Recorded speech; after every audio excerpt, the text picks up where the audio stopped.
Héctor Javier y Jesús Cervantes, muy buenos días, bienvenidas, bienvenido Jesús, bienvenida Héctor. Hola, ¿qué tal Ernesto, Violeta? Es un placer estar aquí nuevamente. Tal? Buenos días, ¿cómo están? Buenos días, creo que a Hola, Jesús no lo hemos visto desde el año pasado, ¿verdad, Desde el Jesús? año pasado no veíamos a Jechucha. Sí, Jesús, Jesús, pues muy buen año 2024. Le mandamos un fuerte igualmente abrazo. Violeta, un abrazo a todos y feliz año, lo mejor. Gracias, Gracias. gracias Jesús y gracias Héctor.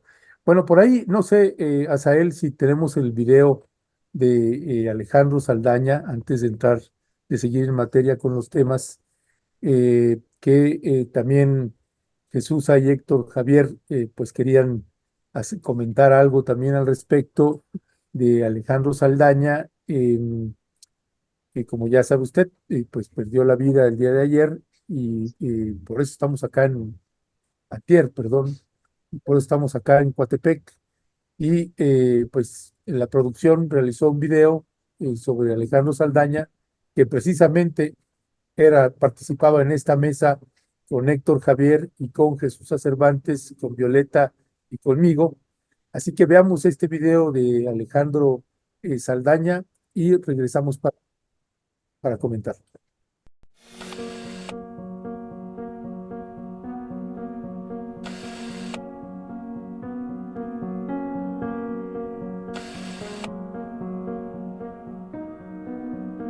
Ahí bailando la cona y no sé qué, así que no se pedía una cosa con la otra.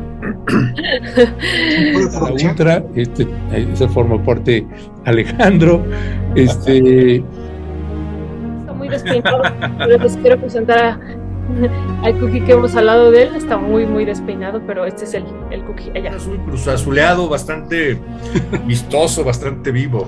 Bueno, ahorita en una de esas Jesús se puede poner una camisa roja ya. Eres conductor de Rompeviento, de Milenio. no, ¿cómo nos homologas? No, ibas bien. A la playa.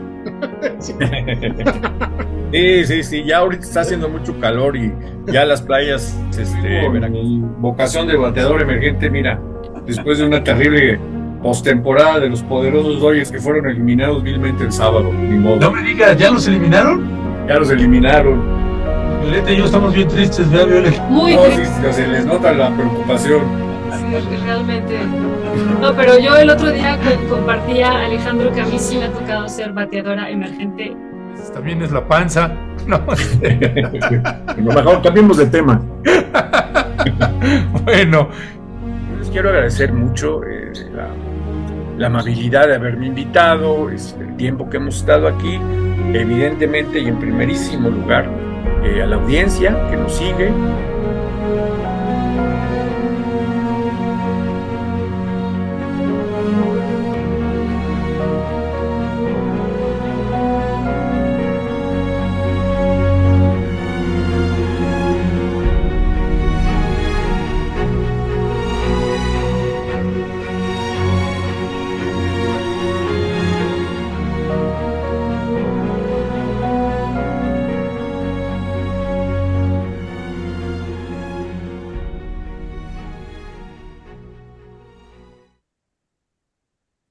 Héctor Javier Sánchez. Muchísimo dolor, Ernesto. La verdad, mucha tristeza, mucho dolor, ¿qué te puedo decir? Una persona que pues, tenía distintos puntos de vista a los de nosotros, pero muy ecuánime. La verdad es que siempre te agradecía mucho los comentarios de él y además su franqueza, su risa, su cambio, digamos, cuando había necesidad de bajar un poquito a las discusiones y salía el tema del béisbol, del fútbol, de sus mascotas, tanto las de Violetas como las de él, hablando siempre maravillas de su estado de Coatepec. Tiene una persona, me parece que, pues, abrumadoramente humana, abrumadoramente apapachable, no sé cómo describir estos términos, y yo sí lo extraño mucho, sí golpeó mucho, entonces pues, y un abrazo para ti, que tenías más cercanía con él, a tu hermana, por supuesto, a toda su familia, y sí fue una pérdida muy, muy fuerte para Rompeviento, que va a ser pues, imposible de llenar, ¿no? Gracias por darme la palabra, ¿no? Gracias, Héctor. Y esto que dice Héctor es muy bonito, abrumadoramente humana y apapachable, cierto, cierto. Jesús, también, ¿qué dirías de Alejandro? Sí, pues mira, Violeta, Ernesto, yo me quedo con esa sonrisa, con esas carcajadas de Alejandro. eh, Me quedo también con estar justamente opinando lo contrario en varias ocasiones de lo que uno decía, porque eso es justamente la riqueza que te da cuando estás con la gente que, que tiene una posición distinta y no trata de convencerte, simplemente trata de exponer y argumentar por qué es distinto, ¿no? Por qué tiene una posición completamente opuesta.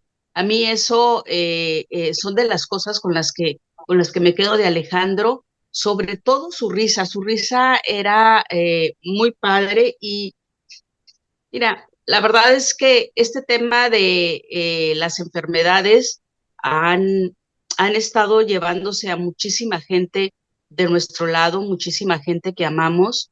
A Alejandro eh, perdió la batalla de algo físico, pero ganó la batalla en poder trascender. Está trascendiendo porque se queda entre nosotros, se queda en nuestros corazones, se queda más allá de la gente que convivió, que convivimos con él en este programa, se queda con la audiencia, ¿no? Todos aquellos que escucharon sus argumentos y que pudieron estar a favor o en contra de él, pero que lo escucharon con atención y eso es lo que recuerdan, Uy, eso es lo bonito, ¿no? sí, Es lo padre de Creo cuando que, se van. no cre- creo que somos somos nosotros. nosotros, ¿no? No, sí somos nosotros. Porque también ¿Qué Héctor pasó? no está Estamos con... congelado. Asael, Cris, ¿nos están oyendo? Sí, están oyendo ¿Sí? bien, ¿eh? Ah, Jesús ok. se Yo está los oyendo escucho, bien. Ah, yo sí perfecto. los escucho bien. Ah, es que de repente se quedaron congelados tanto Héctor como Jesús y Sí, estaba pero hablando. fue una Fue muy- falla nuestra acá. Ujú. Perdón, Jesús, entonces si gustas concluir.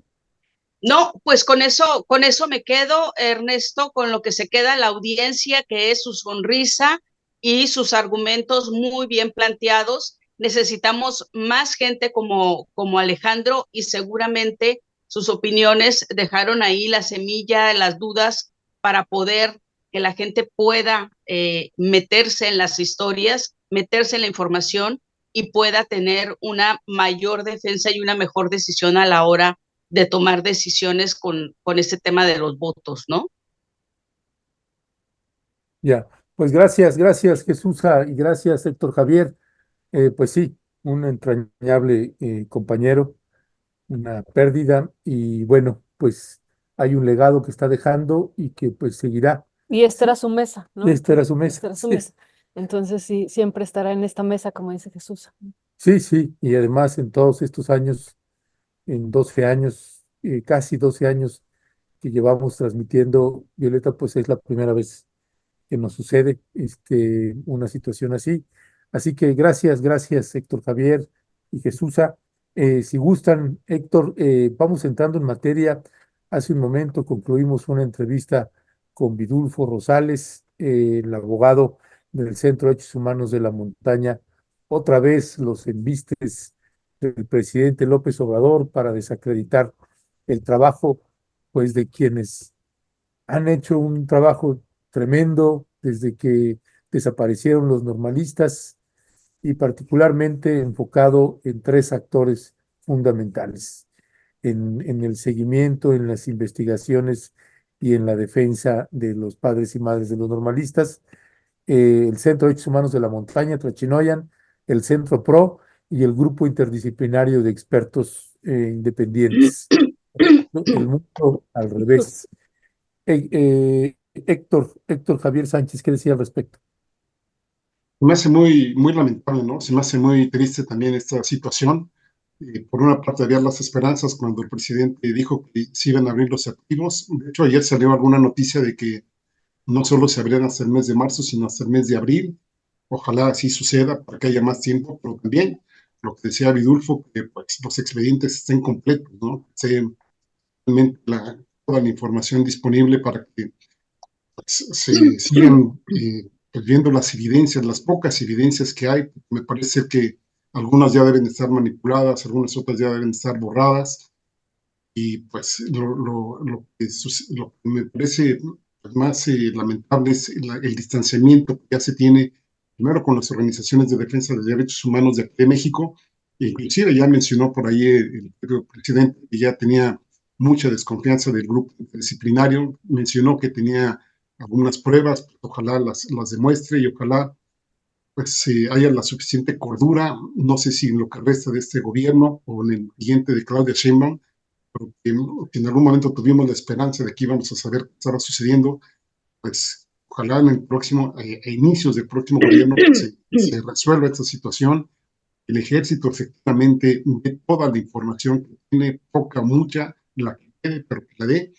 Efectivamente, si hay una rendición de cuentas de los mandos militares que estaban en aquel entonces, bueno, pues ya sabemos que pasan por ciertos personajes muy importantes dentro del ámbito, pues ahora sí que militar, pero que de alguna forma, como el propio presidente habría que retomar sus palabras, pues unas personas no tendrían que manchar toda la institución y ahora que se le han dado una serie de actividades prácticamente en muchísimas áreas de nuestro país, pues estos personajes, incluyo ahí a Cienfuegos, por supuesto, tendrían que rendir cuentas de ver qué fue lo que sucedió realmente ahí, cuáles fueron los convenios. En algún momento dado, pues ya creo que como sociedad nos merecemos saber dónde quedaron los restos de estos normalistas para que de alguna forma, pues no solo haya, digamos, un elemento de reparación del daño, que es ahora lo que se está enfocando, sino también pues, hay el otro ingrediente que tiene que ver con la justicia y también pues, con la certeza de la garantía de no repetición de ese tipo de actos. Muchas gracias, Héctor Jesús, sobre este tema que abundaba ahorita ya Héctor muy bien y que también lo estábamos tratando con Vidulfo Rosales. ¿Qué decir? Mira, yo creo que este tema de los 43 va a ser una de las grandes, uno de los grandes casos que va a quedar pendiente y que prometió resolver el presidente López Obrador desde la salida de Alejandro Encinas de la comisión. Ya vislumbrábamos un poquito antes estas diferencias, ¿no? Que hay y que hacen casi imposible encontrar la verdad.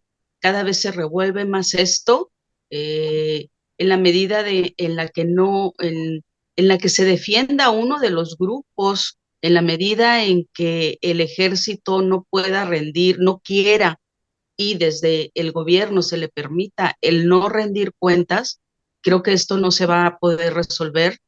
Cada vez son más las diferencias que hay entre los familiares de las víctimas, los representantes de los familiares de las víctimas con la presidencia de la República, en especial estos señalamientos que últimamente ha estado comentando López Obrador. Y bueno, y también habría que sumar a esto esta liberación que hubo esta semana de uno de los involucrados e integrante de Guerreros Unidos allá en Estados Unidos y que presuntamente participó en la desaparición de los 43. Es decir, es como si la Madeja, en lugar de estarle siguiendo el hilo para desenrollar todo esto, realmente se fuera entreverando más toda, se fuera enredando mucho más. No creo yo que en este sexenio se pueda resolver el caso y es bastante lamentable porque es un hecho que pues verdaderamente nos duele a todos y se merecen, cualquier padre de familia se merece saber dónde están sus hijos, ¿no? Y más en este caso de los 43, que fue un tema que ocurrió de manera brutal. Ya, gracias, Jesús. Pues si gustan, vamos entrando también en materia de los otros temas que habían propuesto. Y aquí, mi querida Jesús, nos proponía Héctor Javier también, pues abordar las revelaciones, tremendas revelaciones de Marco Cortés. Ayer decíamos Yo no sé, el nivel de torpeza que tiene este hombre no es grande, es infinito. Y vaya regalo que le dio pues al pueblo de México al develar cómo hacen los acuerdos y los convenios los partidos políticos, en este caso el PRI y el PAN. Y hoy el presidente precisamente abordó el tema, pues señalando, pues sí, si hicieron los acuerdos de quién iba a poner el candidato a la presidencia de la República y al gobierno de la Ciudad de México y quién iba a poner los candidatos o candidatas para la gubernatura de Coahuila y el Estado de México. Entonces, ¿para qué demonios simular encuestas y ahí meten a Beatriz Paredes y meten a quién sabe cuánta gente? Si finalmente eso ya estaba decidido. ¿Qué decía al respecto, doctor Javier? Hijo, pues es el segundo documento histórico que tenemos en el país, ¿no? Después de aquel de 2009, ¿no? Donde, pues, puedan ustedes cuando hubo el pacto de que en el periodo de Calderón, donde pues ahí le dijeron al PAN, pues, no te unes en una coalición con el PD ahí en aquel entonces, y nosotros aprobamos el 15% de impuestos, que fue lo que finalmente sucedió. Ahí Gómez Montt, como secretario de Gobernación, firmó. Imagínense, el secretario de Gobernación actuando ahí como testigo de un acuerdo entre partidos políticos, y luego dicen que estamos en un Estado de Derecho y que el INE no se toca, etcétera. Me llamó la atención también recordar el caso de Beatriz Paredes. Beatriz Paredes, cuando, digamos, truncaron lo que supuestamente iba a ser el proceso para la designación de la candidata de ellas y ellos a la presidencia de la República, hizo su berrinche, dijo, pues, ¿cómo me están sacando a mí? Pues ella también firmó el pacto anterior. Ella, si ustedes lo recuerdan, también estuvo presente. Entonces, pues ahora sí que el que hierro mata, a hierro muere, en el caso de ella. Y pues mira, aquí hay cosas muy interesantes que destacar, ¿no? Yo destacaría lo de las notarías. Ya sabemos que cada fin de sexenio pues se dan una serie de este tipo pues ahora sí que de instancias en donde uno pues puede precisamente legalizar sus propiedades, vender, comprar, etcétera, etcétera, que se han utilizado muchas veces para despojar a personas de sus propiedades, que tener notarías finalmente a los propietarios los enriquece muchísimo, pero también a nosotros y nosotras nos pone en cierto estado de vulnerabilidad, porque al final de cuentas, cuando hay corrupción de ese tipo de personajes, y lo hemos visto en muchísimos terrenos, lo hemos visto en muchísimas presiones que se han originado aquí en el país, pues se pueden despojar sencillamente de tu propiedad o bien por presiones políticas, asignarte impuesto a cambio de otros réditos para que tengas algún determinado terreno, alguna determinada casa, ¿no? Y luego está lo de las universidades, ¿no? Las universidades, ¿por qué no son autónomas las universidades o también estamos expensas de cómo se van dando las cosas? Bueno, a cada rato se le ha criticado al presidente decir que la UNAM está tomada por los neoliberales. Pues parecería ser que esto le está dando toda la razón. Qué decir del Instituto de la Transparencia, donde también se supone que es autónomo, y también las secretarías de Estado que están poniendo ahí, y el trato que se tienen entre ellos, ¿no? Un plan que supuestamente no rebasó ni siquiera los 2 dígitos en la votación de Coahuila, y que pues ahora el gobernador allá les dice, pues no llegaste a tal porcentaje, entonces pues te toca prácticamente nada. Es decir, una auténtica farsa, una auténtica, pues, no sé, conspiración, podríamos llamar, porque de alguna forma ya la sabíamos desde hace muchísimo tiempo, pero el detalle, y ahí está la riqueza de este documento, por cierto, todo arrugado, de Marco Cortés, que pues nos pone ya así digamos, con evidencias. Yo me imaginaba algún texto académico que le pusieran a uno la cita, de dónde sustentas esto, pues ya la tenemos, y efectivamente pues ya podemos ir viendo cómo se van dando las cosas y cómo reacciona también la misma Xochitl Gálvez, que forma parte de esto, porque obviamente al decir en este pacto la presidencia de la República le iba a poner el plan, pues tampoco debe llamarse a sorpresa, ni tampoco debe decir que se siente encabronada, porque así lo mencionó, que pues ella forma parte de lo mismo, y habría que ver ahora cómo sigue reaccionando en los próximos días y cómo va a reaccionar Marco Cortés, a ver si lo quitan del PAN. Ya hay algunos levantamientos internos efectivamente el nivel de candidez y de torpeza que tiene este señor, pues ya no deja nada a la imaginación. Pues sí, ya no deja nada, la imaginación ya está ahí claramente, como dice Muy Héctor, así evidenciado. sí, evidenciado por completo. Siempre se había dicho, lo habíamos dicho, pero ahora sí ya queda claramente ahí expuesto por ellos mismos. Y esa es una pregunta, Jesús, ¿por qué hace esto Marco Cortés en este momento? ¿Por qué lo expone?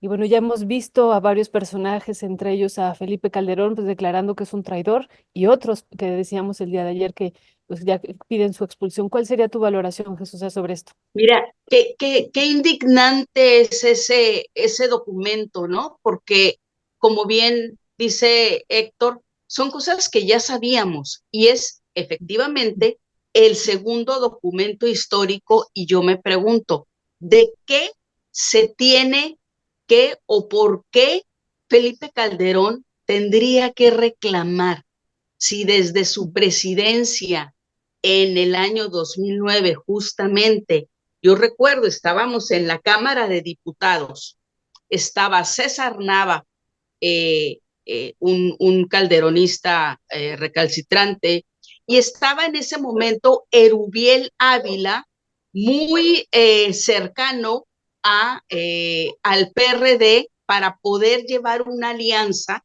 ¿sí? Y poder arrebatarle al PRI el Estado de México, ¿no? Había esa gran posibilidad, la habían estado construyendo, era casi posible que se llevara a cabo cuando desde la presidencia de Felipe Calderón y estaba Beatriz Paredes, si mal no recuerdo, en la dirigencia nacional, y el documento lo dio a conocer César Nava ahí en la Cámara de Diputados, ¿no? Donde se le prohibía al PAN que hiciera alianza con el PRD para llevar Erubiel Ávila. Entonces, lo que hoy está reclamando que Marco Cortés pudiera ser un traidor, bueno, él lo hizo en su momento, pero lo indignante aquí es que, mira, rebasa lo que nosotros, todos los reporteros, los periodistas, denunciábamos cada fin de sexenio, cada inicio de sexenio, cuando las notarías se entregaban, cuando llegaba el nuevo gobernador, por ejemplo, todos los gobernadores entregaban las notarías o quitaban las que había entregado el anterior, pero rebasa justamente porque te metes con los organismos autónomos. En este documento que está revelando que tú preguntas, Violeta, ¿por qué lo dio a conocer Marco Cortés? Marco Cortés es de una torpeza política muy elevada. Nunca ha sido un dirigente tal cual que ha tenido todos los hilos, ¿sí? No es que sea cándido, como dice Héctor, que es de una candidez impresionante. No, o sea, el hombre no tiene la capacidad política, es torpe políticamente, ¿no? Como coordinador de la bancada del PAN, nunca dio buenas cuentas, nunca hizo buenas negociaciones políticas, y hablo de negociaciones políticas y de acuerdos políticos que se dan de manera abierta, que es una negociación política para poder mantener un equilibrio. Recordemos que las alianzas políticas no se dan para repartir un botín.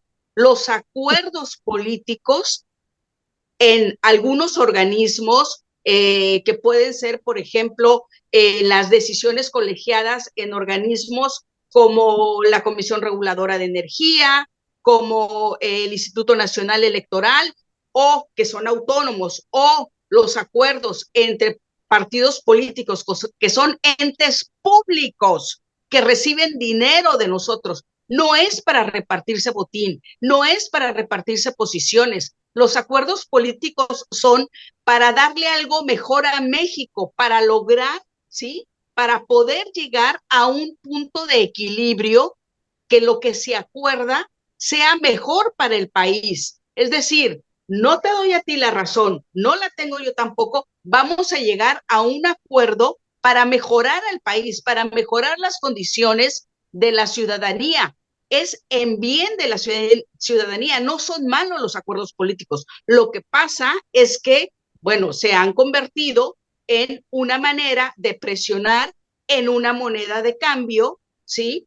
Que cada año en la Cámara de Diputados, cuando se discute el presupuesto, todos los partidos políticos han estado presionando. Ok, te apruebo, presidente de la República, esta propuesta o este impuesto a cambio de que me des más recursos para determinado estado donde yo gobierno o para tal programa político, porque de ahí voy a poder dominar a cierto número de personas. Es para dominio de la gente, es para ganar lo que han estado haciendo los partidos políticos. Se hacen desde la Cámara de Diputados y ahora con esta alianza que es nueva en términos del PAN y el PRI para llegar a la presidencia de la República o pretender llegar a la presidencia de la República, lo único que nos demuestra es que los dos han estado jugando, porque pues efectivamente, como dice Ernesto, como lo dice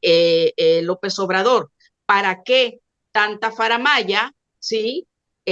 ¿Para qué el berrinche de Beatriz Paredes si ya se sabía de antemano que le correspondía, de acuerdo a ese documento, le correspondía a Acción Nacional poner al candidato, ¿no? Entonces, es indignante, yo cuando escuché, cuando leí el documento, ¿no?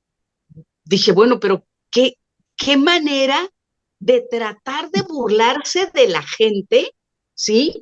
Creer que somos idiotas, que no pensamos, que no razonamos y que no nos damos cuenta que Marco Cortés tiene detrás una gran presión. ¿Por qué? Porque la campaña no está funcionando, porque no le dieron en Coahuila lo que le tenían que dar. Y yo sí creo, ahí sí creo que el berrinche lo hizo Marco Cortés en sacar y no se dio cuenta del alcance que esto tenía, ¿sí? Que esto tiene, porque esto está sepultando. Si había una mínima, pero mínima posibilidad de que Xochitl o que la alianza pudiese ganar y quedar en segundo lugar, ya quedó esto totalmente fuera. Y Xochitl ya no tiene cara para hacer campaña. Es verdaderamente ridículo lo que está diciendo Xochitl, que no está de acuerdo con lo que hizo Marco Cortés. Entonces, yo creo que nos sirve a todos, nos da efectivamente un gran regalo, Acción Nacional, para ver los niveles de los que son capaces para quedarse finalmente con el país, ¿no? Perdón, déjame añadir dos cosas, Ernesto y Violeta, déjame añadir. Sí, efectivamente, esta coalición tiene, pues ahora sí que, no proyecto, pero sí un pacto. Esta faramaya ya sabíamos que iba destinada básicamente a hacerle creer a la población que estaba participando en la llamada sociedad civil, ¿no? Por ahí se atreve a decir Xochitl Gálvez que más de 1 millón de votos la respaldan, que por eso pues ella está así, cuando sabemos que esto para nada es cierto, ¿no? Y también derrumba otro de los grandes mitos de las defensas del INE y del Poder Judicial. Hace rato omití decir que dentro del listado, digamos, que están poniendo ahí, está la ratificación de un magistrado. No que entonces el Poder Judicial no tenía que ver con los partidos políticos. Entonces, farsa tras farsa tras farsa, que pues ahí Marco Cortés afortunadamente nos da un regalo de Reyes Magos. Ojalá le permee entre la población este tipo de cosas y ya no se deje de engañar si hay un 30% de aquí de la población de México que representa millones de personas, todavía se van con la finta de que efectivamente pues este es un gobierno autoritario, etcétera, etcétera, y que los otros pues son la pureza andando, ¿no? Con lo cual pues, esto se borra por completo, ¿no? Hay que decirlo Mira, también. Héctor, perdón, Héctor, antes de que continúes, ahorita que mencionas lo del el magistrado, yo recuerdo que durante el sexenio pasado siempre se estuvo diciendo, quien pone y quien quita a los encargados de la Suprema Corte de Justicia de la Nación se llama Gil Suar, en ese tiempo Sí. senador.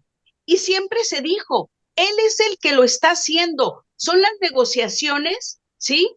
Que él, a final de cuentas, impone. Y también en otro momento, el propio Pablo Gómez, en su momento del PRD, quien sabe todo, cómo funciona todo este tema electoral, quien ha sido representante del PRD, ha sido representante de Morena, ha sido diputado federal y tiene un gran conocimiento sobre todo lo que tiene que ver con la cuestión electoral, siempre lo dijo. En la Cámara de Diputados nos tocó cómo se repartían a los consejeros, ¿sí? Y no era una negociación, no era una negociación, híjole, no sé, entre malandros, ¿cómo se le llama a eso? No se le puede llamar negociación. Son monedas de cambio que se hacen. Lo hicieron con los integrantes del Instituto Nacional Electoral, con el Instituto Federal Electoral cuando era IFE, y lo hicieron con la Suprema Corte de Justicia de la Nación. En el primero de los casos estuvo Elbester Gordillo como representante del PRI, y estaba también en ese momento Germán Martínez como diputado federal por parte de Acción Nacional, quien luego traicionaría a Morena. Y en el Senado de la República estuvo Gil Suar para imponer a los integrantes de la Suprema Corte de Justicia de la Nación. ¿Qué poder tenía Gil Suar sobre el presidente Enrique Peña Nieto como para hacer él Acción Nacional? Quien lo impusiera era, a final de cuentas, Felipe Calderón, ¿no? Como resultado de eso es la corte que hoy tenemos. Es Potisek, es Piña, son esas personas que justamente son las que han estado frenando las propuestas del actual presidente de la República. Entonces, todo va encajando con este convenio. Y perdóname que te haya interrumpido, pero esto no lo quería dejar pasar. No, qué bueno que lo digas, ¿no? Porque finalmente tienen diversos mecanismos para, vamos a decir, administrar la pobreza en el país y administrar su riqueza para ellos, ¿no? Otro medio, pues, es los presupuestos, ¿no? Hace rato lo estabas mencionando, y cuando estabas hablando me acordé de Agustín Carstens. También, no sé si recuerdan, prácticamente todos sus presupuestos anuales los sacaba intactos, ¿no? Sí. No le modificaban ni una coma. Eso pues, ya sabemos a base de billetazos, ¿no?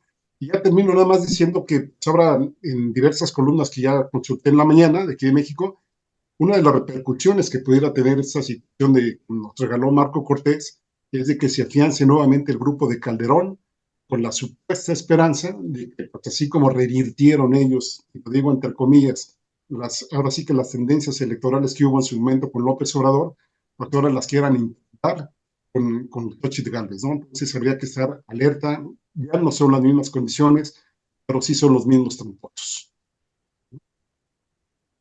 Gracias, Héctor. Gracias, Jesús. Jesús, pasando ahora también al tema que nos planteabas el día de ayer sobre el caso de San Juana Martínez y Notimex, pues ambas estuvieron en la revista Proceso y bueno, este tema primero, el electoral, que nos parecía también importante con todo el trabajo que tienes en términos de los partidos políticos. Y ahora con esta situación que enfrenta la administración del presidente López Obrador con San Juana Martínez, como ustedes en su momento en la revista Proceso les pasó algo parecido. ¿Qué decían al respecto? Bueno, en caso de que yo no le doy validez a las palabras de San Juana, ¿no? Por la manera en que ella se ha venido manejando desde tiempo atrás, ¿no? Sin embargo, en caso o sea, el reclamo que ella hace, la revelación que ella hace cuando habla de que tiene pruebas y en su momento las van a presentar sus abogados, de que un 20% de las liquidaciones de los trabajadores de Notimex se exigía o se le exigió a ella que fuera a parar a la campaña de Claudia Sheinbaum, a la campaña presidencial, es bastante grave, por supuesto. El hecho en sí es grave. Ahora, la denuncia, ¿de quién viene? Viene de San Juana Martínez, una persona a la que el presidente de la República le dio toda la confianza. Recordemos todo lo que hizo en Notimex, cómo trató a la gente, cómo hizo campaña en favor del gobierno federal utilizando una estructura de gobierno como es la estructura de Notimex, que está mal. O sea, San Juana Martínez ha estado actuando de manera errónea. Cuando fue compañera en la revista Proceso, cuando estábamos ahí las dos, ella era corresponsal en Madrid. Gracias a San Juana, a una denuncia que interpuso en contra de la revista, es que la revista perdió, y lo digo aquí hoy claramente, perdió varios millones de pesos. ¿Por qué? Porque hubo una denuncia de despido injustificado, se manejó, quizá no se manejó correctamente, y terminó perdiendo la revista. Yo creo que parte de la debacle económica de la revista tiene que ver con esta decisión de San Juana Martínez. Acabó San Juana con Proceso, claro. Del otro lado, pues hubo sus errores, ¿no? Hubo sus errores. Ella quería venirse a la Ciudad de México, ya dejaba España, ¿no? Se venía para acá, y ahí se hizo toda una campaña orquestada por dos compañeros de la revista, quienes promovieron una carta en contra de San Juana, ¿no? Carta que, lo digo aquí abiertamente, yo firmé, yo recién, yo confiaba muchísimo en estos compañeros, ¿no? Y firmé para que no se le dieran las condiciones que ella estaba pidiendo, no para que se le despidiera. San Juan estaba exigiendo una serie de cosas imposibles de cubrir, ¿sí? Y que además no tenían sustento, ¿sí? No tenían sustento porque estaba hablando de reporteros de primera y reporteros de segunda, ¿no? Entonces estuvimos en contra de ello. A partir de ahí ya se desencadenaron otras cosas que vino o sea, San Juana finalmente se fue a Estados Unidos, estuvo un breve tiempo ahí, luego se quiso ir a Monterrey, terminó finalmente en la Ciudad de México, terminaron despidiéndola de la revista y ella demandó. En la demanda, finalmente Proceso la pierde y San Juana se queda con una pues gran cantidad de recursos. A partir de ahí viene parte de la debacle económica de la revista. Pero ¿por qué estoy revelando yo estas cosas aquí ahorita? Porque para que nos demos cuenta de hasta dónde puede llegar San Juana Martínez. San Juana Martínez, yo creo bueno, ella está a partir de digamos, de sus intereses, ¿no? Actuando de determinada manera. Pueden ser válidos o no, yo ahí sí no me meto, ¿no? Lo que quiero aquí que se den cuenta es cómo San Juana no tiene una lealtad, ¿sí? Porque ¿quién le dio todo a San Juana? La revista Proceso, ¿no? ¿A quién finalmente acaba? A la revista Proceso. ¿Quién le dio todo a San Juana ahora en esta administración? El presidente, ¿no? ¿Y a quién está ahorita afectando? Al presidente de la República, a este gobierno, ¿no? Es un clasicazo de San Juana Martínez, ¿no? Yo no discuto aquí, ¿sí? Si ella tenía derecho o no a demandar a Proceso, si ella tiene derecho o no a golpetear ¿sí? A esta administración que le dio una posición sumamente importante y que pudo haber hecho grandes cosas con esta agencia de noticias, sino lo que yo estoy aquí tratando de que la gente entienda es ella como persona, cómo no tiene una lealtad, ¿sí? Y por cubrir sus intereses es que termina dañando a quien le da la mano. Don Julio Scherer quería muchísimo a San Juana Martínez, ¿sí? La estimaba, pero bueno, finalmente terminó en este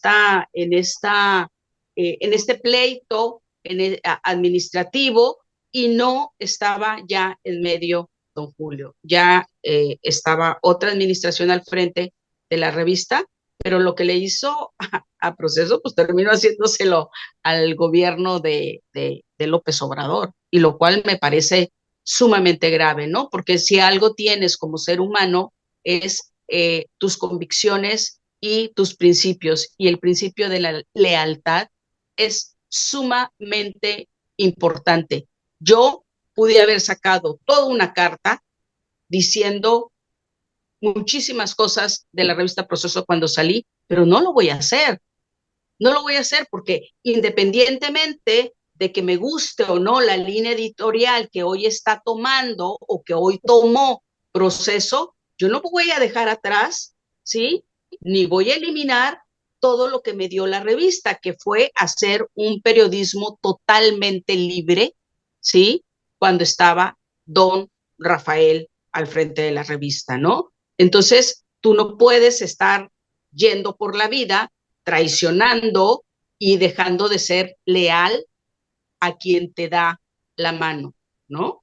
Y quien te da la oportunidad de trabajar y lograr hacer, te da toda la libertad. San Juana la tuvo para hacer de Notimex una gran agencia. No lo hizo, se le complicó todo con el sindicato, pudo haber seguido siendo una gran reportera acá en Proceso, no lo hizo, terminó dañando a la revista y pues bueno, la gente podrá ver sus acciones, ¿no? Yo no estoy de acuerdo con lo que hizo, pero bueno, cada quien, ¿verdad? Muchas gracias, Jesús. Pues bueno, nos comentas algo importante en lo que tú estabas hablando. Estábamos aquí buscando información y de esta información publicada el 5 de octubre del 2015 en la jornada de Oriente, pues señala esto que tú estás comentando, y nada más leo ese parrafito y le doy la palabra a Héctor para que también él dé su opinión. La Junta de Conciliación y Arbitraje del Distrito Federal ordenó a la revista el pago de salarios caídos durante los últimos 9 años, además de vacaciones, aguinaldo, prima de antigüedad, días de descanso obligatorio, entre otras prescripciones, luego de que estableciera que se trataba de un despido injustificado. Bueno, pues esto que nos comenta Jesús, pues es importante, importante, y confirma esto que ha estado señalando Ernesto y otras periodistas aquí. También lo hemos abordado hace unos días de que, bueno, los periodistas ya la conocen como es, y esto pues es realmente muy importante lo que nos estás comentando,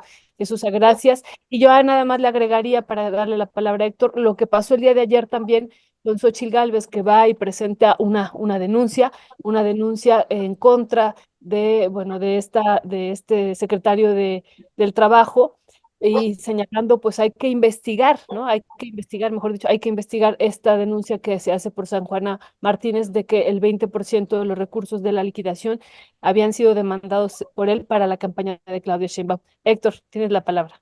Sí, sí, gracias Violeta y gracias Jesús por los comentarios que has hecho. Yo la verdad es que más que alguna opinión, tengo muchas preguntas, ¿no? Y obviamente ustedes han seguido más el tema. A mí lo que me llamaría la atención es, primero que nada, la carambola que está ocasionando. Bueno, en el periódico La Jornada, ahí están algunos editorialistas, perdón, como Carlos Fernández Vega, y pues ha sacado dos columnas que tiene y le da muy duro, muy, muy duro. Y pues, por ejemplo, a la secretaria, ¿no? A Luisa María Alcalde y también al papá, acusándolo pues de un gran conflicto de intereses, porque de alguna forma de sacar los 256 millones de pesos que se supone que les tendrían que dar, pues le tocaría creo que el 30% a los abogados, ¿no? Es decir, al papá de la secretaria de Gobernación actualmente, que en su momento fue la secretaria de Trabajo, ¿no? Y también lo que me llama la atención es cómo sigue pegándole al actual secretario de Trabajo, Marat Bolaños, y las crónicas que se describen respecto al sindicato de que se les daban 500,000 pesos mensuales, etcétera, como digamos a través de estos números que ya por el momento, pues ahora sí que solo de palabra, y que también dice ella que ya puso la demanda, habrá que ver si es cierto, y que en su momento los abogados van a responder para aprobar todo este tipo de cosas, incluso contestándole al presidente, en que el día de ayer López Obrador dijo, bueno, pues si ella, todo el mundo es libre, que ella tiene pruebas que las demuestre, y pues no se tardó mucho en decir, pues sí, el presidente dice que demuestre, lo voy a demostrar, y ya mis abogados están preparando la demanda, ¿no? Entonces, es lamentable también que haya sucedido así, a lo mejor se pudo ver, no se ha arreglado esta situación de otra manera. Me parece también que habría que abordar la pérdida de Notimex. Creo que es pues, muy desafortunado que el gobierno mexicano solo tenga prácticamente ya ahora pues, las mañaneras, está ahí sus canales de televisión, pero pues no todo el mundo ve la televisión. Sabemos que pues, es mucho más efectivo tener otros medios de comunicación, y sobre todo que se generen noticias a partir de un medio como pues, lo fue durante mucho tiempo Notimex. Y otra cosa que me parece importante, que ojalá pues ustedes pudieran comentar algo al respecto, pues, es la división que ya se nota entre editorialistas. Por ejemplo, aquí podríamos estar el periódico La Jornada.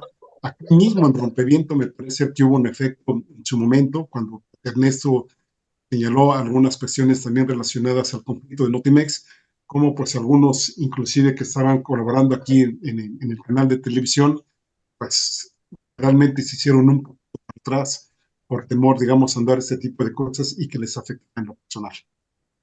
Mira, Héctor, aquí yo, ahorita que mencionaste a La Jornada, mucho se habló de quién estaba impulsando a San Juana Martínez para que fuera la directora de Notimex.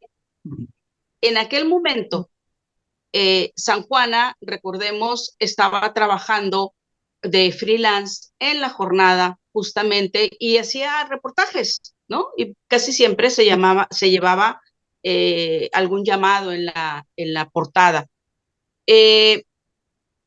Fuera de las partes oficiales, se comentaba que había sido o que era una posición que desde la presidencia de la República se le había dado una concesión que se le había hecho a la directora de La Jornada por la cercanía que tenía con el presidente de la República, es decir, que había estado San Juana siendo impulsada por el periódico, por la dirección de La Jornada.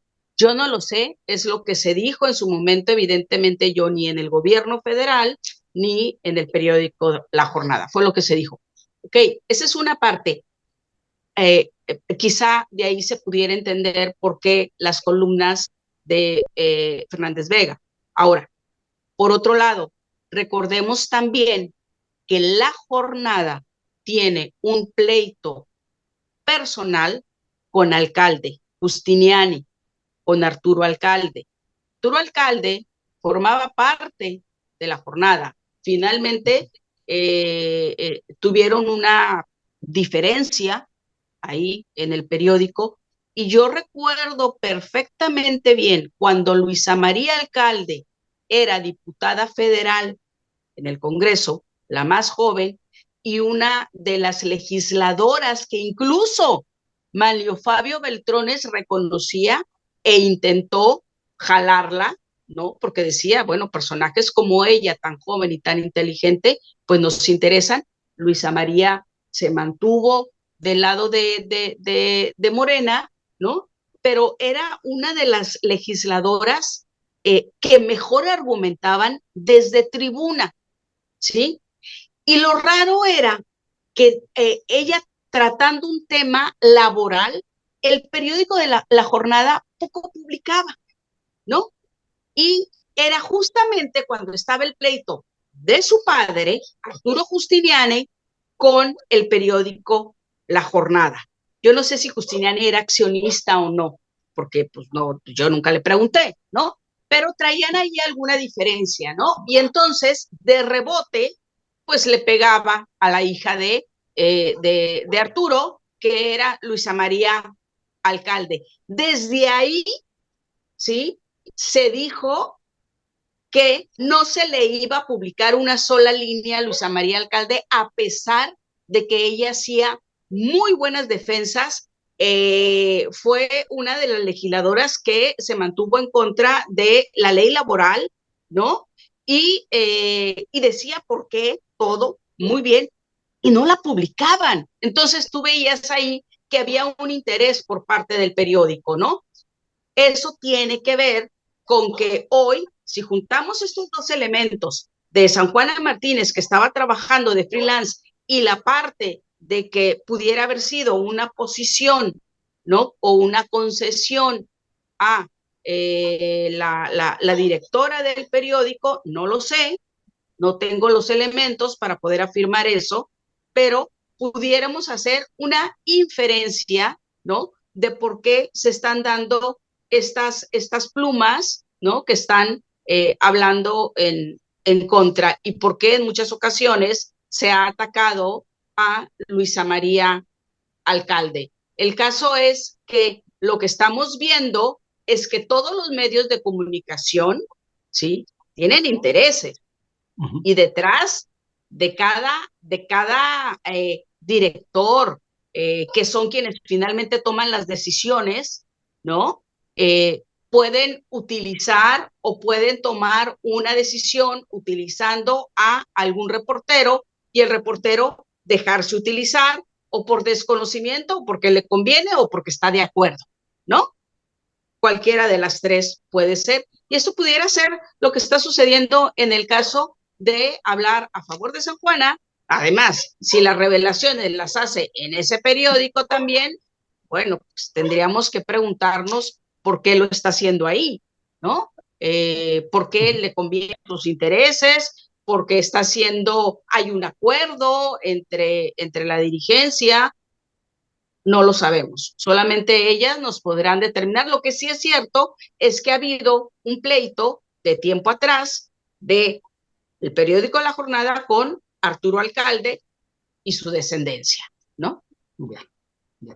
Fíjate qué importante lo que dices tú, ¿no? Porque ahora que estaba yo leyendo algunos comentarios de las personas que amablemente nos están viendo, pues por aquí un comentario que dice, bueno, si lo publicó La Jornada es que es cierto, ¿no? Entonces, ese también tiene un impacto, porque si lo hubiera publicado, no sé, en Reforma, en el Universal, en Milenio, Claro. pues dirían en la oposición. Pero La Jornada, que es el periódico más cercano, digamos, a la 4T, que publica este tipo de cosas, pues ya como que mete más ruido todavía, ¿no?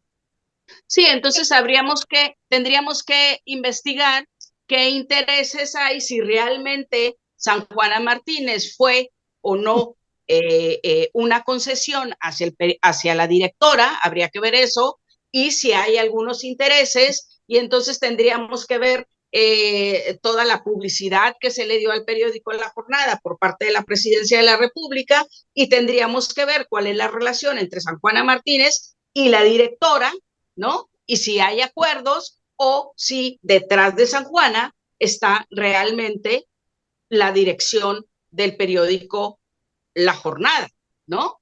O sea, La Jornada es un medio muy, muy poderoso.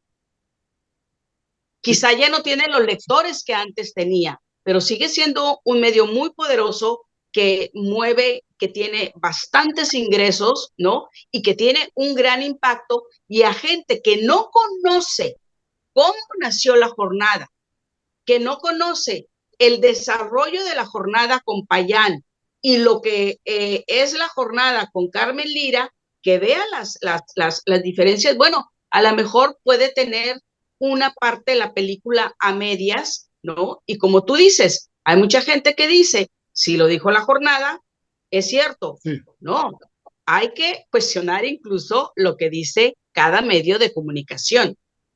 Claro, fíjate, y es importante lo que mencionas, porque de alguna forma leer las notas del Universal y de Reforma te cuestan, ¿no? Hay que suscribirse ahí, no son baratos, sobre todo Reforma no es nada barato, pero La Jornada es libre, ¿no? Es de libre acceso, y ahora digamos que uno ya no tiene los medios para comprar el impreso, vamos a llamarlo así, pues puedes consultarlo vía internet, ¿no? Absolutamente gratuito y de ahí, pues, enterarte, ¿no? Sería interesante ver las métricas, ¿no? Del periódico a la jornada, ver cómo anda de lectores, pero sí estoy totalmente de acuerdo contigo de que la jornada tiene una muy fuerte influencia, sobre todo en la gente, digamos, afín a la 4T y que está en contra de la protección que actualmente tenemos.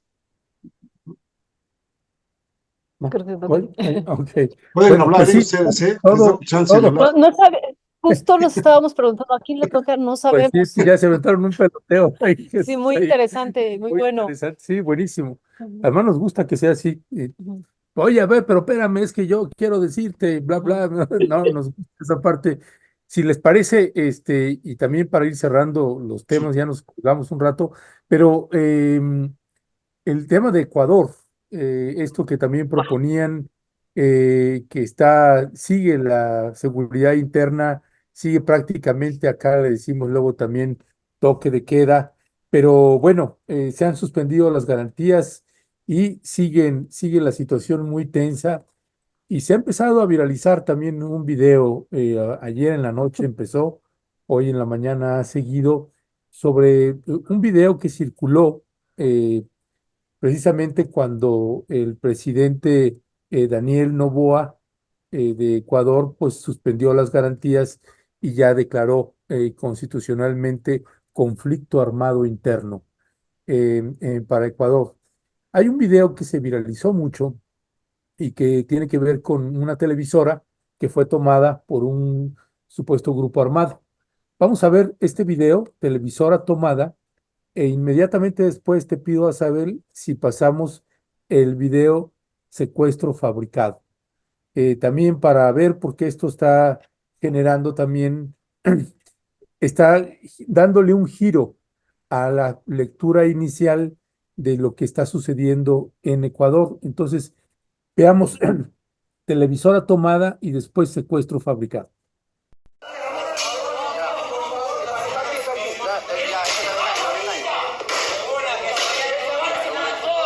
Que se vaya la policía, que se vaya la policía, que se vaya la policía.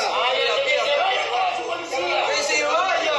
Que se mueren todos. Que se vaya, que se vaya. La cámara, que se vaya.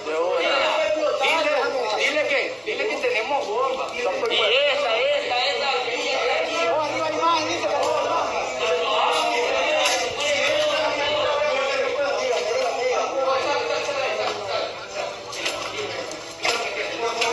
Sí. Eso, ahora vamos a esperar que se vaya. Pero dile que yo no le tengo nada. Siga diciendo, papá, dile diciendo. Dile lo que pasa cuando...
Bueno, Ah, ya, caray. ya, O sea que ya todo fue veremos montado. sí, ese es el punto.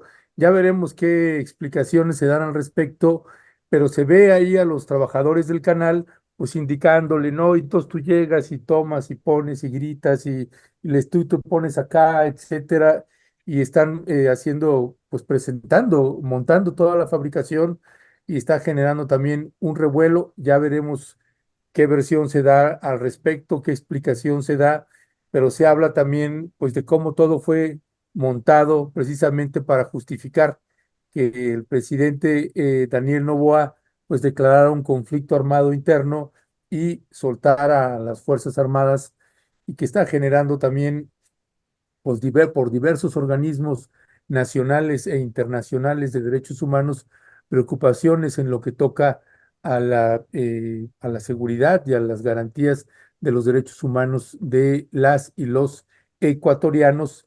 Eso no quiere decir que no haya una condición Claro, de violencia no, como la que importante. nos describió Stalin. Sí, Exacto, ¿no? a ver, a ver, Ujú. a ver, Ernesto, a mí hay algo que me preocupa mucho del tema de Ecuador y que es el que haya dicho Noboa que son, que los calificó de terroristas. Exacto. Recordemos, o sea, uno, los califica de terroristas. Dos, Ujú. le toca a la de seguridad de la ONU, le toca presidirla justamente a Ecuador. Noboa estuvo en Estados Unidos hablando como el presidente en este momento de la Comisión de Seguridad, ¿no? Y se entrevista y sale a relucir que le pidió a Estados Unidos y a Argentina apoyo. Recordemos que cuando Estados Unidos determina que hay un grupo terrorista y que si afecta a la paz, entonces va e interviene, ¿sí? Entonces eso es a mí lo que me llama mucho la atención. ¿Por qué? Porque se está diciendo que la banda de los choneros, que la banda de los tehui, no recuerdo cuál es el otro nombre, de las bandas criminales de allá de Ecuador, tendrían relación con el cártel de Sinaloa y el cártel de Jalisco Nueva Generación de México. Y también parece ser del cártel de los albaneses, ¿no? Entonces, están relacionando de alguna manera el tema de grupos de narcotráfico de México, ¿sí? En Ecuador se les declara terroristas, casualmente está en la presidencia, habla del combate de los grupos criminales y cómo está afectando a nivel mundial y que hay que hacer algo, ¿no?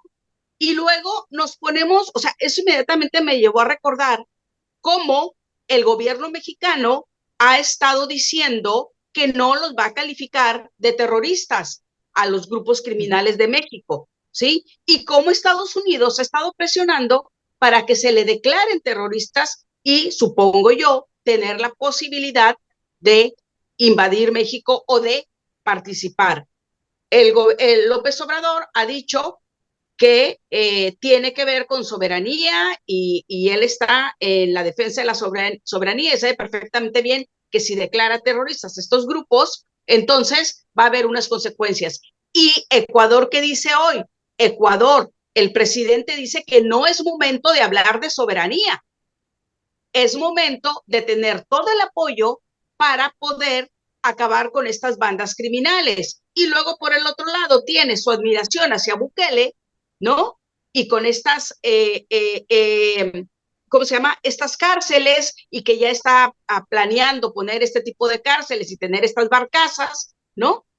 Donde pondría a los criminales y luego la efectividad del ejército que detuvo como a 5 o 6 de los que estuvieron tomando el canal de televisión y de repente también empiezas a escuchar a los líderes de los choneros y de todos estos, ¿no? De cómo están sacando comunicados y le piden disculpas a la ciudadanía, ¿no? Y dicen, este es un asunto de seguridad de los ciudadanos, hagamos un acuerdo, o sea, nosotros no estamos en contra de que nos metan a la cárcel. Evidentemente, o sea, si tú te pones a ver todos los elementos, te recuerda mucho Colombia, te recuerda mucho México y te recuerda Estados Unidos como siempre está intentando, tratando de intervenir en otros países. Y luego ves a una fiscal, a Diana Salazar, que te presenta toda una investigación llamada Metástasis que duró más de un año y resulta ser que están involucrados con estas personas, con las gentes del grupo del narcotráfico, con estas bandas criminales, jueces, magistrados, políticos, hasta el presidente, el candidato a la presidencia que fue asesinado. O sea, pareciera que destaparon la narcopolítica y dices, wow, qué buena es Diana Salazar, a mí me sorprende de lo buenísima que es, ¿no? Y resulta que todo está basado en dichos de un teléfono celular, ¿no? Después de la muerte de uno de los líderes que era el que tenía todo este control de cárceles y demás. Entonces, a mí sí me llama mucho la atención el tema de Ecuador, porque pareciera que es la puerta. Y por supuesto, hay todo un ataque a Rafael Correa, el expresidente, y que es opuesto a Noboa, porque cuando se hizo sus negociaciones de paz con estas bandas criminales, resulta ser que uno de esos con los que negoció esa paz eran líderes de bandas criminales que luego terminaron siendo asambleístas allá en Ecuador, y otro más fue el que supuestamente tiene todas estas relaciones o tuvo todas estas relaciones con los políticos y que fue asesinado en el año, tengo entendido, el año pasado, ¿sí? En una de las revueltas de las cárceles. Entonces, es muy interesante el caso de Ecuador. Lo que pasa es que como es un país muy pequeño, ¿no? Que apenas rebasa, casi llega a los 18 millones de habitantes, ¿no? Tiene una relación, tiene un parecido con México en cuanto al trabajo de o las acciones de los grupos criminales. Lo que pasa es que como México es mucho más grande, Ecuador es mucho más fácil de poder ser tanto intervenido por fuerzas de Estados Unidos, como también pues, se viralizan mucho más los actos que ocurren allá, ¿no? Porque es un país más pequeño. Bueno, Muchas yo creo gracias. perdón, Violeta, No, yo nada creo que más Ecuador, una cuestión para que tú nos des tu posición. Héctor, esto que decía, hicimos una entrevista a un ecuatoriano, Stalin Herrera, y nos decía el interés también que había de establecer un plan Colombia, pero el plan Ecuador.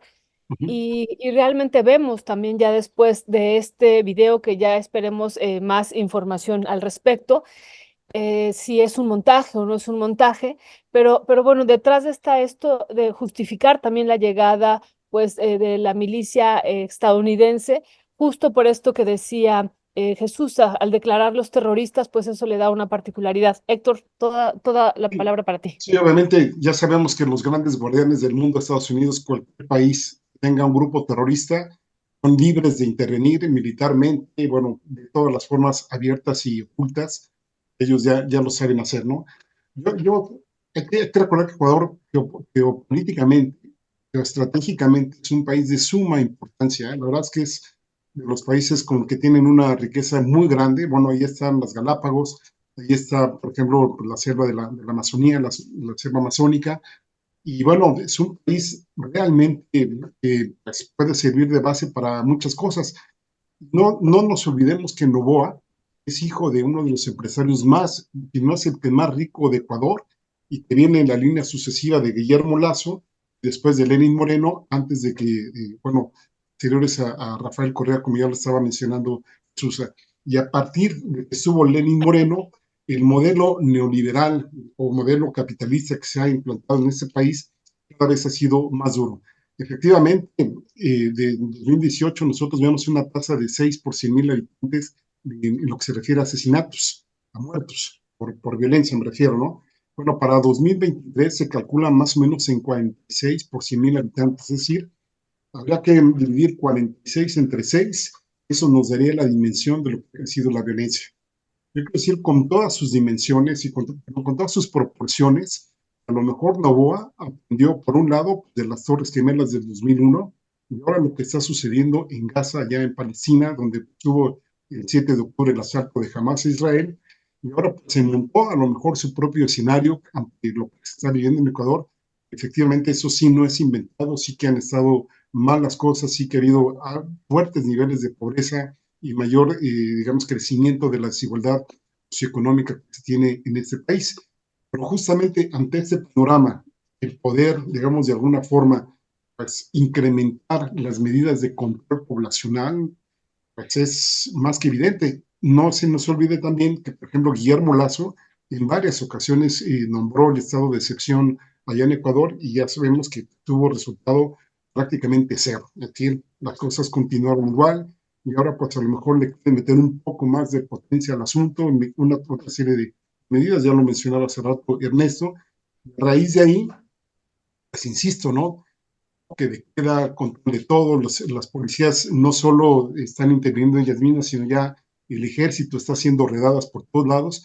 Eso pues con el gran peligro, como decías Jesús, y copian el modelo de Bukele, que pues, admiran mucho, ya nos podremos imaginar el nivel de control que van a tener, no solo en términos de seguridad, sino también en términos políticos y en términos de que un grupo de élite es el que va a seguir gobernando Ecuador, y a eso le sumamos que son pro Estados Unidos, pues ya podemos ver ahí mayores niveles de privatización y mayores niveles de inversión extranjera que no necesariamente beneficiarían a toda la población, sino simple y sencillamente al grupo gobernante.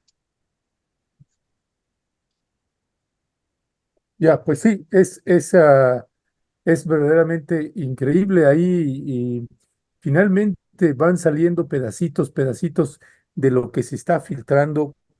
No sé también, ahorita que mencionas, Héctor Javier, y ahora va para ti también, mi querida Jesús Cervantes, pues en la Corte Internacional de Justicia, Sudáfrica está poniendo el ejemplo y está llevando a la Corte precisamente a Israel por genocidio.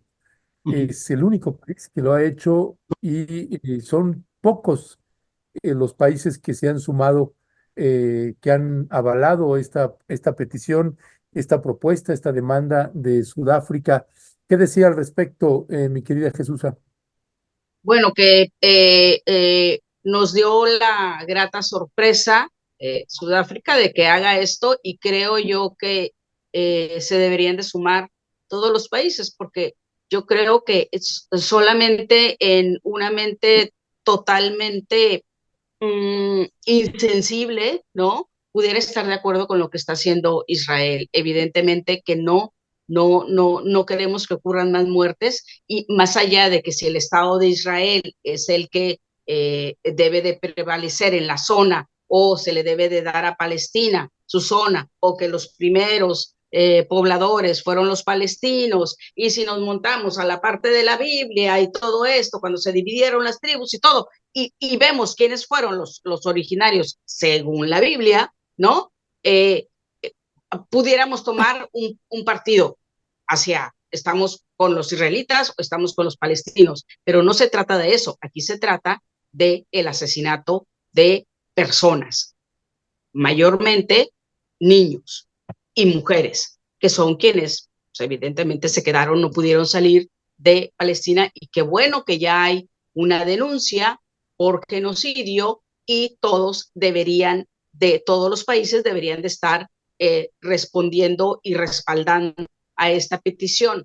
Lo malo aquí es que se van normalizando este tipo de eventos. O sea, hay una guerra, hay una invasión, va ganando uno de los lados, van matando, van destruyendo, pero como ya tiene tanto tiempo el conflicto, entonces se normaliza, como está pasando con el tema de Ucrania, ¿no? O sea, ya nadie habla de Ucrania ahorita y que lo sigan matando, independientemente de que estés a favor de los rusos, que estés a favor de los ucranianos, del Donbass, de todo este tema, ¿no?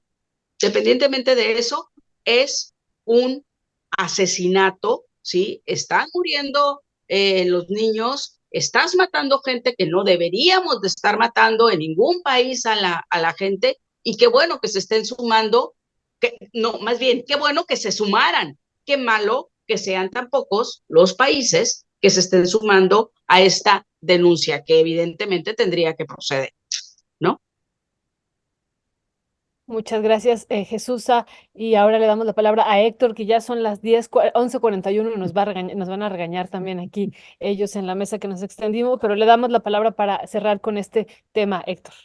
Sí, muy rápido. Bueno, no sé si te referías, Ernesto, que es el primer proceso de este tipo. No, Gambia llevó a Myanmar a la Corte Internacional dice en No, no, 2019. me refiero a Ah, específicamente sí, Del a caso. su sí, justicia en no, Gaza. y seguramente nadie más lo va a hacer, ¿no? Porque los intereses de Israel y de Estados Unidos son muy fuertes y tienen pues prácticamente de una u otra forma la gran mayoría de naciones, ¿no?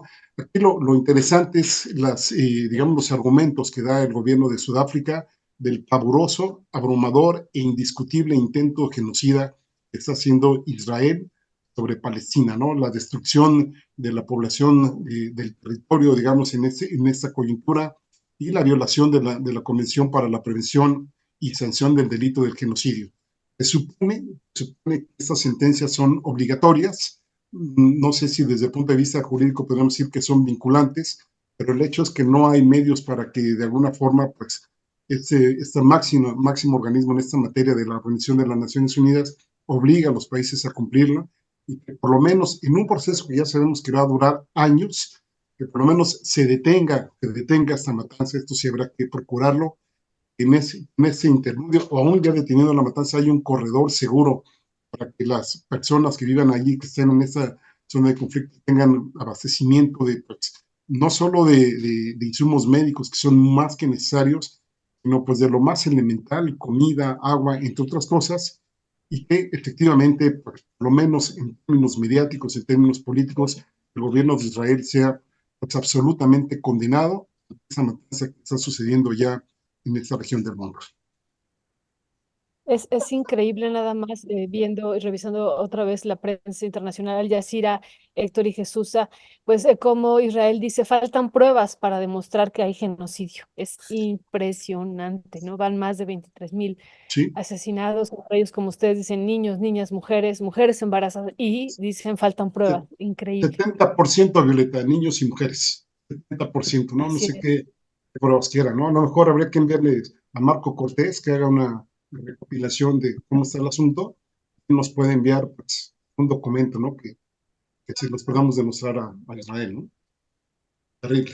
Pues, pues Jesús Cervantes y Héctor Javier Sánchez, como siempre, muchísimas gracias.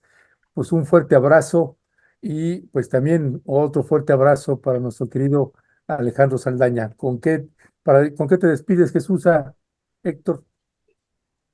También con un abrazo para Alejandro y que espero que donde ande, donde esté, le haya agradado la mesa, su mesa, ¿sí? Y no nos reclame por lo que estamos diciendo, ¿no? Porque esta mesa es y seguirá siendo de Alejandro. Héctor, Yo le hago extensivo el abrazo a los familiares de Alejandro, a sus seres queridos, a sus estudiantes allá en la universidad, y bueno, pues siempre lo tengamos presente. así es, así es. Un abrazo, Héctor, Jesús, hay un abrazo muy fuerte para Alejandro, que también era de la UAM, hay que decirlo, egresado de la Universidad Autónoma Metropolitana, así es que también lo sentimos muchísimo desde ese lado también. Abrazo, abrazo, queridos. Abrazo, Héctor, Buenos abrazo. días. Chao, chao. Gracias. Bye, bye. Hasta luego, Jesús, Bueno, que estés bien. Bye, Gracias, Héctor, adiós, Violeta. abrazo. Feliz año. Hasta luego, Héctor. Hasta luego, Jesús. gracias. Oye, pues ahorita estaba haciendo cuentas, Jesús y yo, ya en otro momento lo platicaré con ella, coincidimos ahí en la Cámara de Diputados. ¿Así? Sí, o sea, porque habló del 2009 y yo todavía estaba ahí en 2009. Me tocó 3 legislaturas y nunca he hablado con ella al respecto. Ya en otro momento hablaremos, pero bueno, eso no era el tema, sino ya nada más cerrar con lo de Alejandro y con este otro tema muy importante que vamos a abordar ahorita también.